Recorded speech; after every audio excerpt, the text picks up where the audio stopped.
बच्चों, आज एक बहुत ही इम्पोर्टेंट टॉपिक है इलेक्ट्रिक फ्लक्स, जिसके बारे में हम लोग बात करेंगे और समझेंगे इसके कॉन्सेप्ट को कि इलेक्ट्रिक फ्लक्स का कॉन्सेप्ट क्या है। ठीक है बच्चों, पहले तो ये समझते हैं कि फ्लक्स का क्या मतलब होता है। फ्लक्स का क्या मतलब है बच्चों? फ्लक्स का मतलब ये है ढेर लगाना, इकट्ठा करना, चीज़ों को इकट्ठा करना। फ्लक्स का क्या मतलब होता है? इकट्ठा करना। जैसे आपने वाटर इकट्ठा कर लिया, जैसे आपने वाटर का ढेर लगा लिया तो आपने कैसा फ्लक्स बना लिया? वाटर फ्लक्स बना लिया। उसी तरह से जब इलेक्ट्रिक फील्ड लाइंस को आप कलेक्ट कर लोगे, जितनी ज़्यादा number of electric field lines किसी भी यूनिट क्रॉस सेक्शनल एरिया से पास करा देंगे, वो इलेक्ट्रिक फ्लक्स बन जाएगा। मैग्नेटिक फील्ड लाइंस को आपने ढेर लगा लिया तो मैग्नेटिक फ्लक्स बन जाएगा।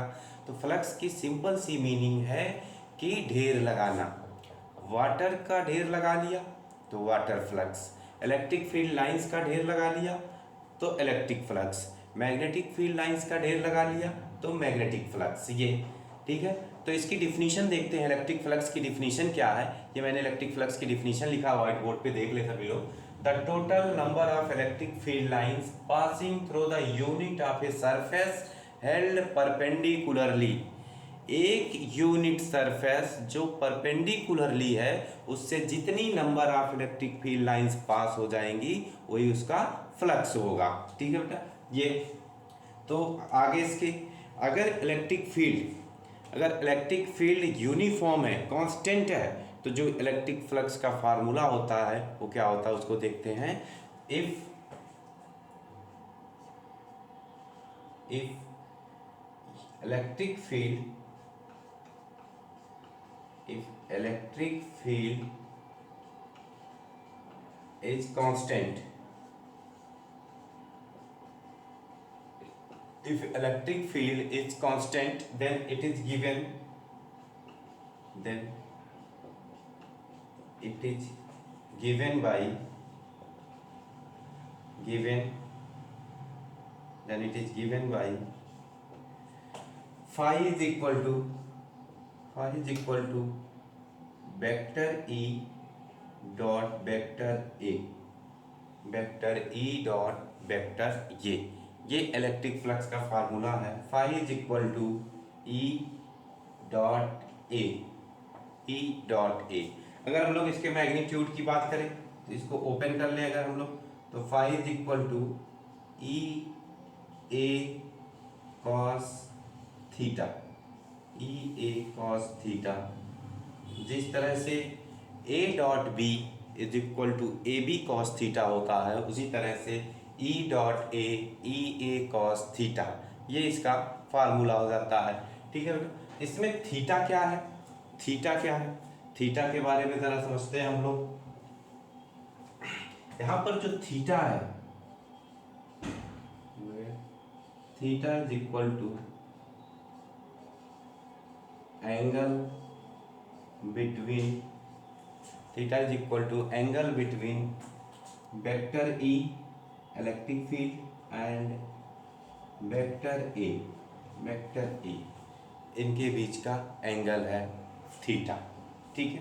आप डायग्राम से भी देख सकते हो, एरिया वेक्टर और वेक्टर E इलेक्ट्रिक फील्ड के बीच का जो एंगल है वो थीटा है। ठीक है। आगे समझते हैं इसी में। इसकी एसआई यूनिट क्या होगी, इसका नेचर कैसा होगा और इसका डायमेंशनल फार्मूला क्या होगा, वो पहले समझ लेते हैं।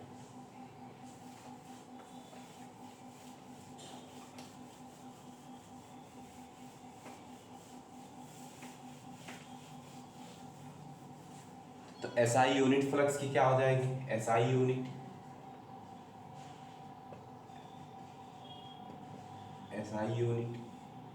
जो फ्लक्स है इसकी एसआई यूनिट क्या हो जाएगी?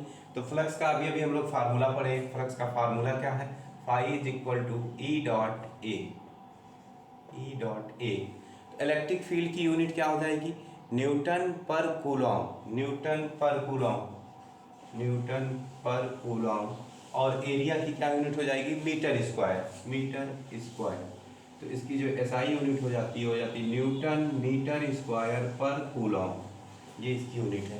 ये जो इलेक्ट्रिक फ्लक्स होता है वो नेचर में कैसा होता है? नेचर में अगर हम लोग इसके नेचर की बात करें तो नेचर में ये स्केलर क्वांटिटी होता है, इसके पास सिर्फ मैग्नीट्यूड होता है, स्केलर क्वांटिटी। स्केलर क्वांटिटी होता है नेचर में, ये इसके पास एक मैग्नीट्यूड होता है। अगर इसके डायमेंशनल फार्मूला की बात करें, डायमेंशनल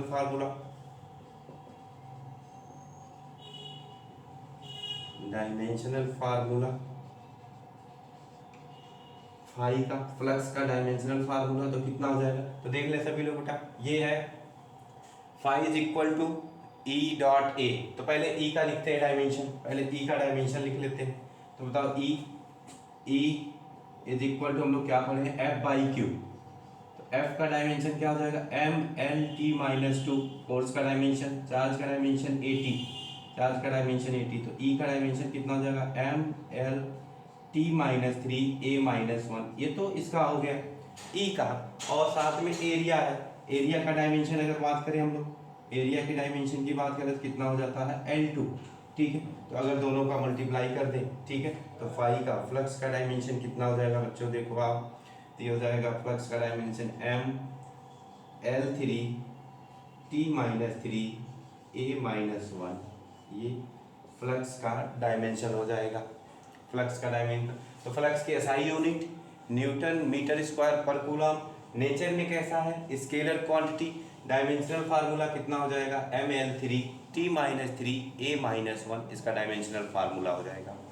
अब इसमें सबसे जो इम्पोर्टेंट बात है एरिया वेक्टर, एरिया वेक्टर की डायरेक्शन क्या होगी, जो आपको समझने वाली बात इस क्वेश्चन में है, वो सबसे ज़्यादा जिसके बारे में हमको जानना है वो है एरिया वेक्टर।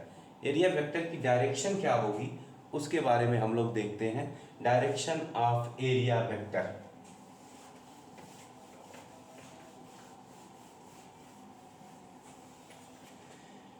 जो लड़ाई लड़नी है इस फ्लक्स के क्वेश्चन में वो किसके साथ, एरिया वेक्टर के साथ। एरिया वेक्टर के बारे में अगर आप समझ गए तो क्वेश्चन आसानी से होते चले जाएंगे, ठीक है। तो यहाँ पर हमको जिसके बारे में बात करनी हो क्या है, एरिया वेक्टर, एरिया वेक्टर, इसके बारे में समझना है। ये सबसे इम्पोर्टेंट बात है एरिया वेक्टर के बारे में। डायरेक्शन क्या होगी एरिया वेक्टर की, डायरेक्शन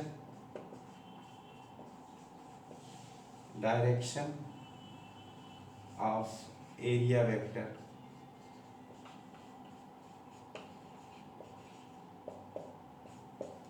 एरिया वेक्टर की डायरेक्शन क्या होगी, तो जो एरिया वेक्टर होती है उसकी direction always perpendicular to the surface. Direction of area vector क्या होगी, ऑलवेज परपेंडिकुलर टू सरफेस, हमेशा सरफेस के परपेंडिकुलर होगी एरिया वेक्टर की डायरेक्शन। अब ये जो सरफेस होता है, सरफेस के जो सरफेस होते हैं वो दो टाइप के होते हैं, ठीक है, दो तरह की होती है सरफेस, दो टाइप के होते हैं।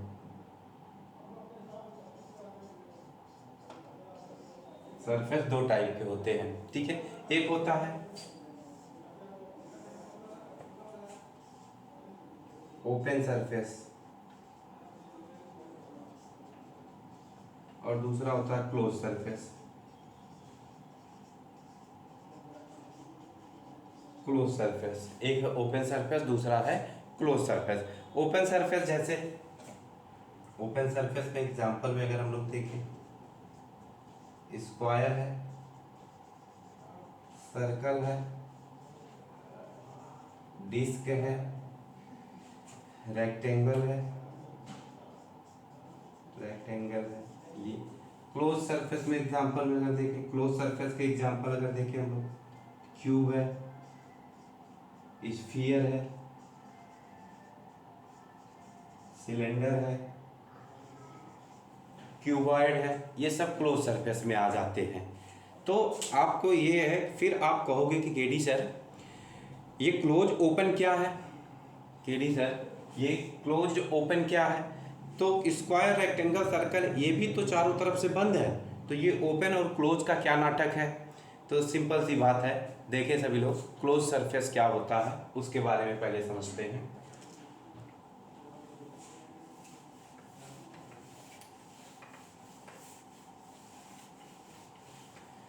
Close surface, for close surface, close surface के लिए देखो, for close surface, close surface के केस में होगा क्या, जो एरिया वेक्टर होगा, एरिया वेक्टर ये होगा perpendicular to the surface. Area vector कैसा होगा क्लोज के लिए, perpendicular to the vector, perpendicular to the surface outward, outward, perpendicular to the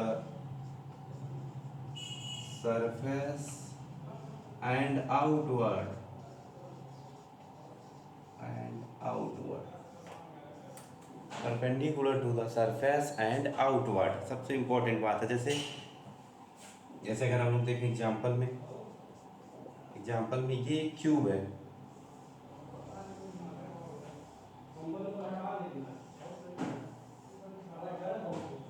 ये क्यूब है, ये क्लोज सरफेस है। अब इसमें हमको एरिया वेक्टर बनाना है, तो क्लोज सरफेस में एरिया वेक्टर किधर होगा, जैसे इस सरफेस का एरिया वेक्टर बनाना है, इसका एरिया वेक्टर, तो एरिया वेक्टर होगा क्या, परपेंडिकुलर टू द सरफेस और कैसा, आउटवर्ड, आउटवर्ड, ये परपेंडिकुलर टू द सरफेस और आउटवर्ड। ये जैसे इस सरफेस पे बनाना है, इसके लिए ये क्यूब है, तो यहाँ पर अगर हम लोग बनाना है तो कैसा हो जाएगा एरिया वेक्टर, ये देखें area vector perpendicular to the surface outward, outward, perpendicular to the surface outward. जैसे ये सिलेंडर है, ये एक सिलेंडर है, इधर छोटा सा बना दे रहा हूँ,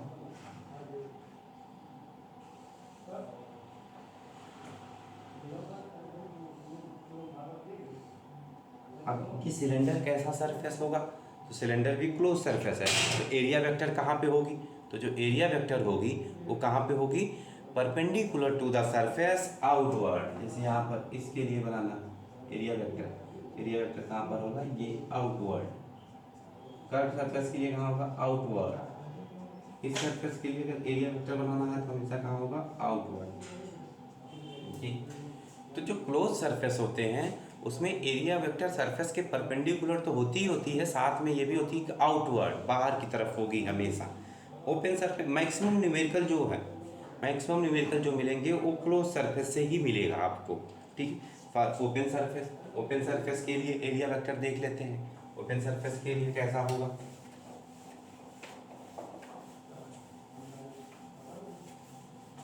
फॉर ओपन सरफेस,